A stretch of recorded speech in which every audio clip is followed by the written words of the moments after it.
Welcome back students. हम लोग आज से शुरू कर रहे हैं हिंदी का सिलेबस। जो नई बुक हमारी आई है वीणा नाम से, थर्ड क्लास के लिए एनसीईआरटी की, उसका एक एक पार्ट करके बेटा हम लोग करेंगे। तो इसमें 5 इकाइयां हैं, जैसा कि मैंने पिछले वीडियो में आपको बताया था कि टोटल 5 इकाइयों में हमारे 18 पार्ट हैं, यानी कि 18 लेसन्स हैं।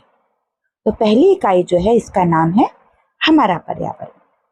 तो इसका पहली इकाई का पहला पार्ट जो है ये है एक कविता, जिसको कहा गया है आनंदमयी कविता, यानी कि जो खुशी देती है ऐसी कविता। आनंद मतलब खुशी, हैप्पीनेस, और उसकी एक कविता है, हैप्पीनेस की कविता है ये एक तरीके से, जो हमें खुशी देगी, थोड़ी सी पढ़ने में हमें अच्छा लगेगा। तो पहली इकाई जो है हमारा पर्यावरण, ये पूरी तरह से हमारे एनवायरनमेंट से जुड़ी हुई चीजें होंगी जिनसे हम कुछ सीखेंगे। इसी में से पहली कविता है हमारी, जिसका नाम है सीखो। तो बेटे हमारे आसपास बहुत सारी चीजें होती हैं और उन सभी से हम कुछ ना कुछ सीख सकते होते हैं। सभी की सभी चीजें हमें कुछ ना कुछ सिखा रही होती हैं। हम चाहें तो हर चीज से, जो हमारे आसपास बड़े हैं छोटे हैं, उनसे हम बहुत सी चीजें सीख सकते होते हैं। कई बार तो ऐसा होता है बेटा कि टीचर्स जो होते हैं, हम बच्चों से भी बहुत सारी चीजें सीख रहे होते हैं। तो इसी बात पर ये कविता है कि हम किससे क्या सीख सकते हैं, इस तरह से इस कविता में बताया गया है। और एक कविता जो है इसे लिखा है श्रीनाथ सिंह जी ने, यानी कि ये कविता के राइटर कौन है? श्रीनाथ सिंह जी। तो चलिए हम लोग कविता शुरू करते हैं। पहले मैं आपके लिए पूरी कविता पढ़ूंगी धीरे धीरे करके, और साथ के साथ आपको इसका अर्थ बताती जाऊंगी बेटे। तो कविता है, फूलों से नित हंसना सीखो, भौरों से नित गाना, तरुकी झुकी डालियों से नित सीखो शीश झुकाना। एक फूल तो आप लोग समझते होंगे बेटा, है ना। अब नित का मतलब होता है डेली, यानी कि रोज। फूलों से नित हंसना सीखो, यानी कि फूलों से रोज हंसना सीखो। फूल रोज जब तक खिले हुए होते हैं तब तक हंसते हैं, इसलिए फूलों से हमें हंसना सीखना चाहिए। और भौरों से नित गाना, भौरे रोज गाते हैं, उनसे हमें गाना चाहिए, सीखना चाहिए। यानी कि श्रीनाथ जी कह रहे हैं कि हम फूलों से और भौरों से बहुत सी चीजें सीख सकते हैं। इनमें से फूलों से हमें हंसना सीखना चाहिए और भौरों से गाना सीखना चाहिए। इसके बाद वो कहते हैं, तरु की झुकी डालियों से नित सीखो शीश झुकाना। तरु कहते हैं बेटा पेड़ को। जब पेड़ पर बहुत सारे पत्ते आ जाते हैं, बहुत सारे फल आ जाते हैं, तो पेड़ थोड़ा झुक जाता है। तो ऐसे लगता है कि जैसे वो सिर झुकाए हुए खड़ा हुआ हो। यानी कि जब उसके पास बहुत कुछ हासिल कर लेता है पेड़, जब पेड़ के पास बहुत कुछ आ जाता है तो वो झुक जाता है। तो इसी तरीके से हमें सीखना चाहिए कि जब हम कुछ सफल बन जाएं, हमारे पास एजुकेशन आ जाए, हमारे पास मनी आ जाए, या हमारे पास कोई भी चीज़ ऐसी आ जाए जो हम चाहते हैं हमारे पास हो, तो हमें थोड़ा सा अपने आप में झुक कर रहना सीखना चाहिए। थोड़ा सा हमें घमंड नहीं करना चाहिए। शीश झुकाने का मतलब है हमें घमंड नहीं करना चाहिए, हमें प्राउड फील नहीं करना चाहिए। तो इन 2 लाइंस में कवि कहते हैं कि आप फूलों से हंसना सीख सकते हैं, भौरों से गाना सीख सकते हैं, और पेड़ों की झुकी हुई डालियों से शीश झुकाना सीख सकते हैं, यानी कि सिर झुकाना सीख सकते हैं, औरों को रिगार्ड करना सीख सकते हैं। सीख हवा के झोंकों से लो कोमल भाव बहाना, दूध तथा पानी से सीखो मिलना और मिलाना। वो कहते हैं, कवि श्रीनाथ जी कहते हैं कि हवा के झोंकों से हम कोमल भाव बहाना सीख सकते हैं, यानी कि जो हमारी बहुत ही सॉफ्ट फीलिंग्स हैं उनको हम डेवलप कर सकते हैं हवा के झोंकों से। क्योंकि हवा के झोंके जो होते हैं वो हमें बहुत धीरे से छू के जाते हैं, कोई नुकसान नहीं पहुंचाते हैं। तो उनसे हम सीख सकते हैं कि किस तरीके से हम लोगों के बीच में इमोशंस को फैलाएं। और दूध और पानी जब कभी मिलाए जाते हैं तो बिल्कुल पता नहीं चलता है कि दूध कहाँ है पानी कहाँ है, दोनों चीजें एकदम से मिल जाती हैं और एक दूसरे से बिल्कुल मिक्स हो जाती हैं अच्छे से।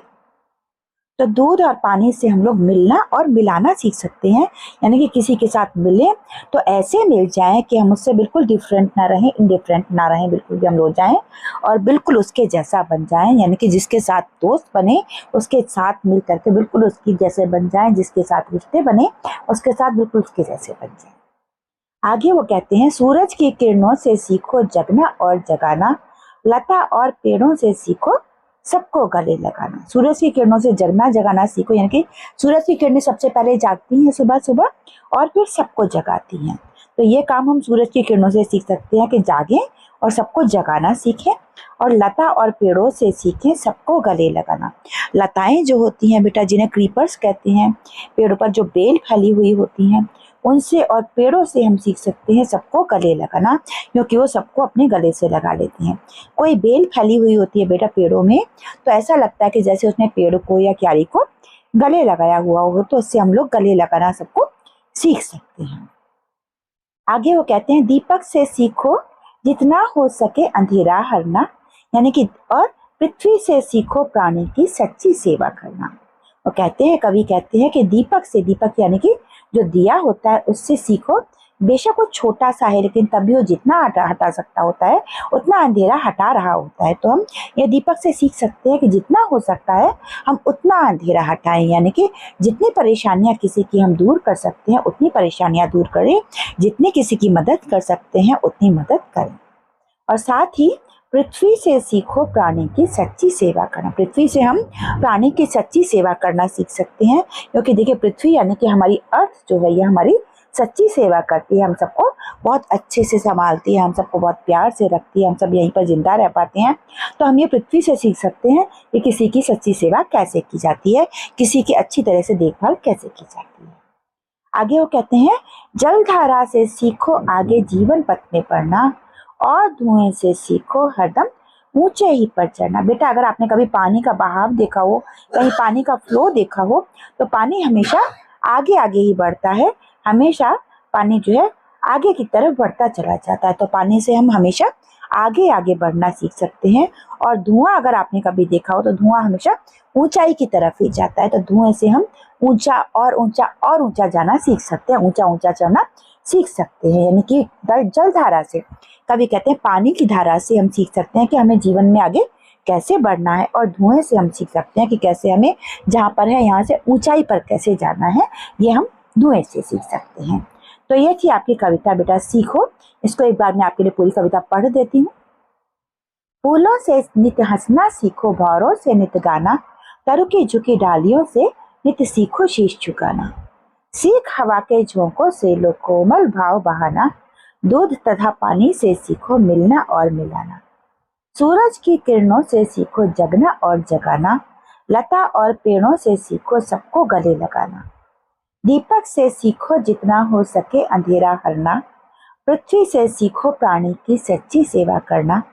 जलधारा से सीखो आगे जीवन पथ में बढ़ना, और धुएं से सीखो हरदम ऊंचे ही पर चढ़ना। ये कविता थी बेटा श्रीनाथ सिंह जी की लिखी हुई, और कविता का शीर्षक था, टाइटल था सीखो, जो कि एक आनंदमयी कविता थी आपकी पहली इकाई से, जिसका नाम है पर्यावरण, हमारा पर्यावरण। अब इसके हम अभ्यास कार्य करेंगे बेटा। आपको इस चित्र में क्या क्या दिखाई दे रहा है? देखिए चित्र आप देख रही हैं, यहाँ पर आपको क्या क्या दिखाई पड़ रहा है देखेंगे आप। फलों से लदे हुए पेड़ दिखाई पड़ रहे हैं, और साथ में आपको सूरज दिखाई पड़ रहा है, पहाड़ दिखाई पड़ रहा है, फूल दिख रही हैं, पक्षी दिख रही हैं, नदी दिख रही है, और साथ में पत्थर दिख रहे हैं, साथ में घास दिखाई पड़ रही है। इतनी सारी चीजें हमें इसमें, आसमान दिखाई दे रहा है, इतनी सारी चीजें हमें इस चित्र में दिखाई दे रही हैं। इनमें से आप कौन सी वस्तुएं प्रतिदिन देखते हैं? इनमें से कौन कौन सी चीजें आप रोज देखते हैं?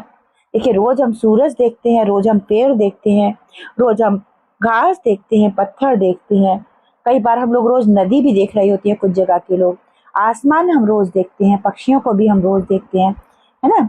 आप उगते हुए सूरज को देखकर आपके मन में किस प्रकार के भाव आते हैं?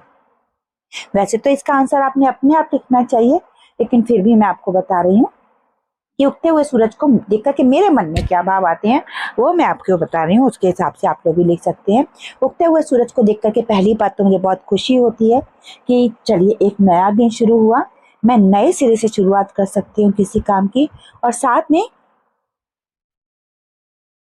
सुबह के टाइम मौसम सुहावना होता है, ठंडी ठंडी हवा चल रही होती है आमतौर पर, तो देख करके अच्छा लगता है, मन में पॉजिटिविटी आती है, सब चीज़ें ऐसा लगता है, एक उम्मीद जागती है कि आज जो चीज़ें हम कल नहीं कर पाए हैं वो हम आज कर लेंगे, जो काम हमारे कल अधूरे रह गए थे उन्हें हम आज पूरा कर लेंगे, आज किसी नए काम को हम सीखेंगे, कुछ नया करना सीखेंगे, आज फिर हम रूटीन करेंगे पूरा अपना, और शाम को आकर के हम थोड़ी देर आराम करेंगे, अपना एंजॉय करेंगे आज का एक दिन, और हम इस तरीके के भाव हमारे मन में आते हैं। अगला प्रश्न है, रंग बिरंगे फूलों को देखकर आपको कैसा लगता है? रंग बिरंगे फूलों को देखकर हमें अच्छा लगता है, उनको छूने का मन करता है, लेकिन हम उनको बाग में से या किसी भी पौधे से तोड़ते नहीं हैं, क्योंकि वो टूटने के बाद सूख जाते हैं। बल्कि पौधों पर लगे हुए फूल ज़्यादा सुंदर लगते हैं। उनकी सुंदरता को देख करके हमें ये कई बार महसूस होता है कि भगवान ने कितनी सुंदर सुंदर चीज़ें बनाई हैं, जिन्हें हम देख सकते हैं, महसूस कर सकते हैं, उनकी तारीफ कर सकते हैं। आगे है बेटा कविता की बात। इससे क्या सीखे मिलान कीजिए। हमने कविता में क्या क्या सीखा था? देखा, सूरज से सीखो जगना और जगाना। फूलों से हमने क्या सीखा था? हंसना सीखा था। और दीपक से अंधेरा दूर करना। और वृक्ष से क्या सीखा था हमने? शीश झुकाना। साथ में नदी से क्या सीखा था? जीवन में सदैव आगे बढ़ना। और ये जो है यहाँ पर भंवरा दिखाया गया है, देखिए बेटा दीपक के नीचे, इससे हमने सीखा था गीत गाना। तो कविता के हिसाब से ये सारी की सारी चीजें आप लोग लिख सकते हैं। इसके बाद है आपका प्रश्न, कविता में किससे सीखने की बात आपको सबसे अच्छी लगी, उसका चित्र बनाइए और नाम लिखिए। आपको जो दो चीजें सबसे अच्छी लगी, जिनसे हम कुछ सीखते हैं, कविता में जिनकी बात कही गई है, जैसे कि इसमें सूर्य की बात कही गई, सूरज की बात कही गई है, फूलों की, भंवरे की और नदी की, पेड़ों की, इन सारी चीजों की जब बात कही गई है, चिड़ियों की, तो उनमें से आप किन्हीं भी दो चीजों का चित्र बना सकते हैं जो आपको अच्छे लगे हैं, और उनके नीचे आप इनका नाम लिख दीजिए। इसके बाद है पढ़िए और बताइए कि यह भाव कविता की किस पंक्ति में आया है। पेड़ों की झुकी डालियों से हमें यह सीखना है कि हमें हमेशा विनम्र रहना चाहिए, पोलाइट रहना चाहिए। ये हमें कौन सी लाइन से पता चलता है बेटा? देखिए कविता ले लेते हैं हम दोबारा से। कविता में हमें कहा गया था, तरु की झुकी डालियों से नित्य सीखो शीश झुकाना। यहाँ शीश झुकाने का मतलब है पोलाइट रहना, सबके साथ सॉफ्टली बात करना, अच्छी तरह से तमीज से बात करना, ये होता है शीश झुकाना। आगे वो कहते हैं, हवा के झोंकों से हमें सीखना है कि हम हमेशा कुछ ना कुछ काम करते रहें। तो यहाँ पर कौन सी लाइन आएगी? सीख हवा के झोंकों से लो कोमल भाव पाना, यानी कि हम हमेशा कुछ ना कुछ करते रहेंगे। ये बात हमने सीख हवा के झोंकों से लो कोमल भाव बहाना। उसके बाद नदी नहर से हमें सीखना है कि जीवन आगे बढ़ने का नाम है और हमें आगे बढ़ते रहना चाहिए। इसके लिए हमारी कौन सी लाइन आई थी कविता में? कविता में लाइन थी, जलधारा से सीखो आगे जीवन पथ में बढ़ना। जलधारा यानी कि नदी या पानी का प्रवाह, जिससे हमें सीखना है कि हमें हमेशा आगे आगे बढ़ना है। इसके बाद आपका प्रश्न बनता है, हाँ ये तो तीनों हो गए हमारे। इसके बाद आपका कविता से आगे की प्रश्न बनते हैं, सूरज से जगना और जगाना सीखने की बात कही गई है, हम सूरज से और क्या क्या सीख सकते हैं? कोई दो बातें लिखिए। देखिए बेटा, सूरज से हम बहुत सारी चीजें सीख सकते हैं। सूरज कितना गर्म है, लेकिन फिर भी सभी के लिए भला करता है। पहली बात तो सूरज का संघर्ष हम सीख सकते हैं, सूरज की तरह संघर्ष में रह सकते हैं। दूसरी बात, सूरज हमेशा अपने फिक्स टाइम पर उगता है, फिक्स टाइम पर छुप जाता है, यानी कि पंक्चुअलिटी, यानी कि समय की पाबंदी हम सूरज से सीख सकते हैं। एक बात और, सूरज कभी किसी के साथ भेदभाव नहीं करता है। सूरज सबको अपनी रोशनी एक जैसे देता है, चाहे कोई गरीब है, चाहे कोई अमीर है, चाहे कोई छोटा है, चाहे कोई बड़ा है, चाहे कोई महिला है, चाहे पुरुष है, चाहे बच्चा है, सूरज किसी के साथ भेदभाव नहीं करता है। तो इस तरीके से हम सूरज से एक तो समय की पाबंदी सीख सकते हैं, दूसरा हम सूरज से किसी के साथ भेदभाव ना करना, सबके साथ समान व्यवहार करना सीख सकते हैं। साथ में हम सूरज से जिसके लिए जो कुछ कर सकते हैं वो करना सीख सकते हैं। सूरज हम सबके लिए अपनी रोशनी लुटाता है, तो ये चीज हम सूरज से सीख सकते हैं। तो ये सभी की सभी बातें, आप इनमें से कोई भी दो बातें बेटा अपने उत्तर में लिख सकते हैं। अगला प्रश्न है, लता और पेड़ों से एक दूसरे के साथ प्रेम और सद्भाव की बात सीखने के लिए कहा गया है। इनसे हम और क्या क्या सीख सकते हैं? लता और पेड़ों से हम और क्या क्या सीख सकते हैं? लता से हम क्या सीख सकते हैं? लता देखिए बिल्कुल कमजोर सी होती है, लेकिन फिर भी वो अपने साथियों का, किसी भी जगह का सहारा लेकर के आगे बढ़ जाती है। यानी कि हम जिस काम को अकेले नहीं कर पा रहे हैं, उसके लिए हम अपने आसपास के जो लोग एक्सपर्ट हैं या जो हमसे ज्यादा ताकतवर हैं या हमसे ज्यादा जानने वाले हैं, उनसे सहारा लेकर के हम भी आगे बढ़ सकते हैं। ठीक लता की तरह, जैसे लता अपने आप में कमजोर होती है, लेकिन वो मजबूत चीजों का सहारा लेकर के बहुत ऊंचाई तक चली जाती है।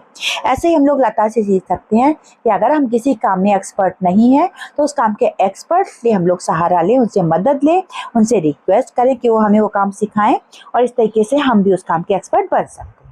ताकि पेड़ों से तो हम बहुत कुछ सीख सकते हैं। पेड़ हमें हमेशा बेटा देते ही देते हैं, पेड़ हमसे कुछ लेते नहीं हैं। पेड़ हमेशा अपने फल दूसरों को दे देते हैं, और साथ ही जब पेड़ पर बहुत सारे फल और पत्तियां आ जाती हैं तो वो झुक जाता है, यानी कि वो विनम्र हो जाता है, पोलाइट हो जाता है। तो ये चीज़ हम पेड़ से सीख सकते हैं। तो ये सारी की सारी बातें आप लिख सकते हैं बेटा। इसके बाद है, हम सभी में कोई ना कोई विशेषता अवश्य होती है। आप अपने सहपाठी की कौन सी बात सीखना चाहते हैं?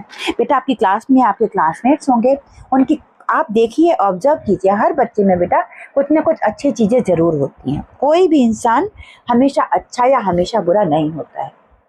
तो आप अपनी क्लासमेट से, अपने बैचमेट से जो कुछ सीख सकते हैं अपनी क्लास के दूसरे बच्चों से, उन्हें आप यहाँ पर लिखिए कि हम अपने साथी से ये चीज़ सीखना चाहते हैं।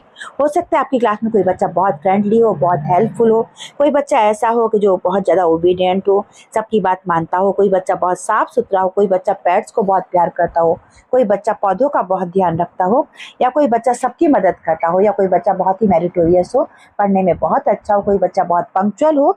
तो आप कोई भी 2 चीज़ें यहाँ पर लिख सकते हैं जो बातें आप अपने साथियों से सीखना चाहते हैं। आगे है भाषा की बात। तरु का मतलब होता है बेटे पेड़, वृक्ष, ट्री। शीश का मतलब होता है सिर, यानी कि हेड। पृथ्वी का मतलब होता है धरती, ये अर्थ हमारी, इसको पृथ्वी कहा जाता है हिंदी में।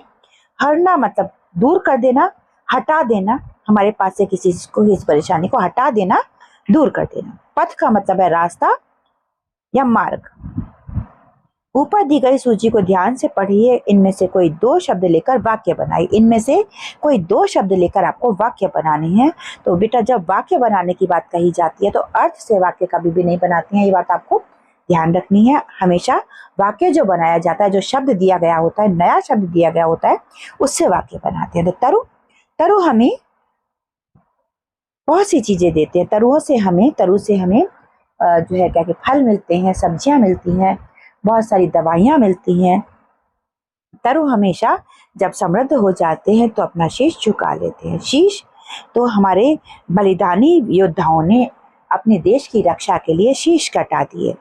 पृथ्वी हम सबको देती है, हमेशा हम सबके लिए पृथ्वी माता की तरह रहती है। हरना, मैं संसार की दुखियों के दुख हरना चाहता हूँ या चाहती हूँ, या फिर हे प्रभु मेरे सारे कष्ट हरना। इस तरीके से आप वाक्य बना सकते हैं। पथ, मैं हमेशा वीरता के पथ पर, मैं हमेशा ईमानदारी के पथ पर चलना चाहता हूँ। इस तरीके के वाक्य आप बना सकते हैं बेटा, कोई भी 2 वाक्य आप बना सकते हैं। इसके बाद है, दूध और पानी से सीखो मिलना और मिलाना।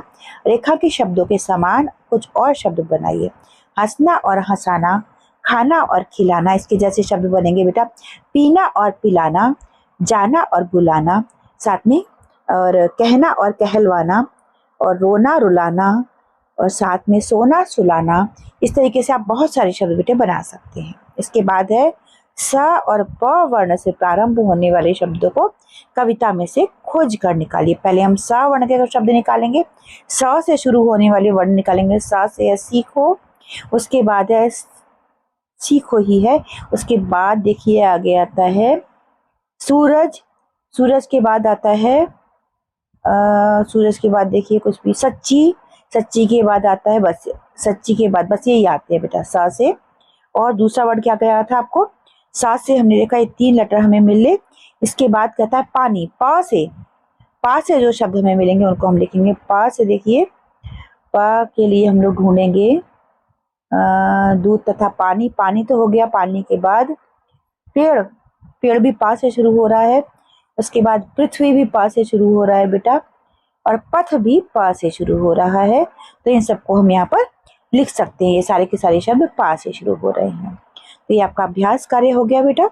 इसके बाद है आगे, इसके बाद वो कहते हैं कि तालिका अ तथा ब में दिए गए शब्दों का उच्चारण कीजिए और इनमें अंतर बताइए। पढ़ा, पढ़ा मतलब कहीं कोई चीज पड़ी हुई है, कोई सामान पड़ा हुआ है, वो पढ़ा होता है।